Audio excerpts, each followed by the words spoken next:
compatriotes, avec une participation supérieure à 80%, les Français ont pris la mesure du choix historique qu'ils ont à faire pour l'élection présidentielle. Les Français ont fait un acte de civisme et en agissant ainsi, ils ont démenti toutes les prédictions et déjoué tous les pronostics. Les Français ont exprimé un vote de crise, témoignant de leurs inquiétudes, de leurs souffrances et de leurs angoisses face à ce nouveau monde qui est en train de se dessiner. Ces angoisses, ces souffrances, je les connais. Ces angoisses, ces souffrances, je les comprends. Elles portent sur le respect de nos frontières, la lutte déterminée contre les délocalisations, la maîtrise de l'immigration, la valorisation du travail, la sécurité pour eux et pour leurs familles. Je sais que dans ce monde qui bouge si vite, le souci de nos compatriotes de préserver leur mode de vie est la question centrale de cette élection. Les deux candidats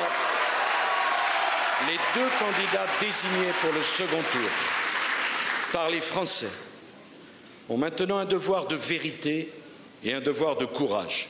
Nul n'aura le droit de se dérober. Le moment crucial est venu, celui de la confrontation des projets et du choix des personnalités. Il s'agit de désigner celui qui aura la responsabilité de notre pays et qui devra protéger les Français pour les 5 années à venir.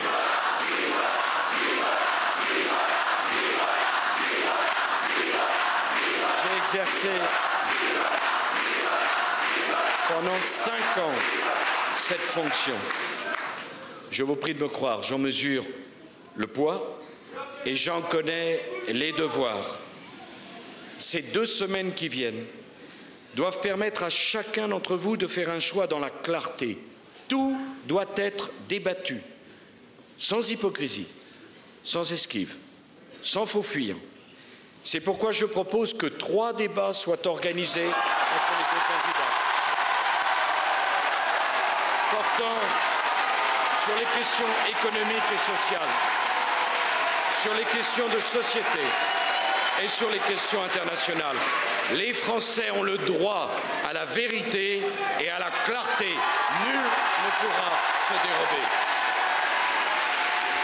Chacun alors pourra faire son choix en toute connaissance de cause.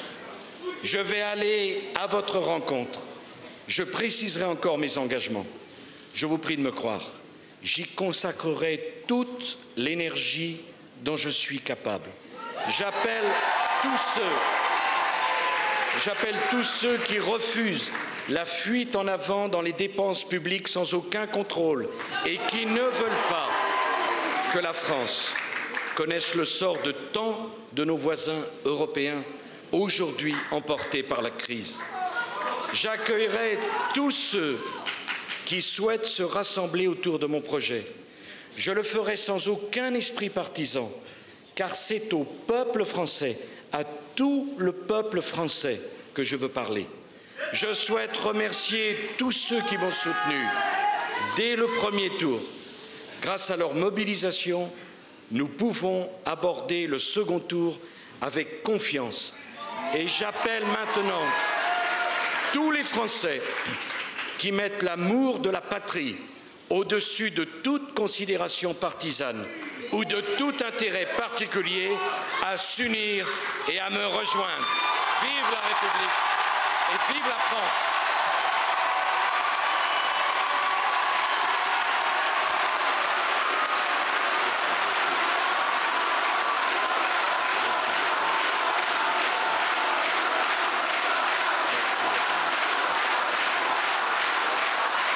C'est grâce à vous.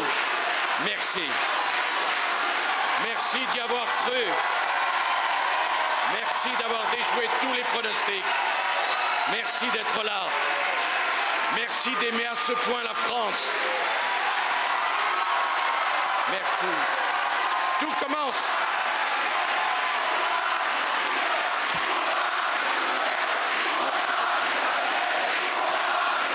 Merci.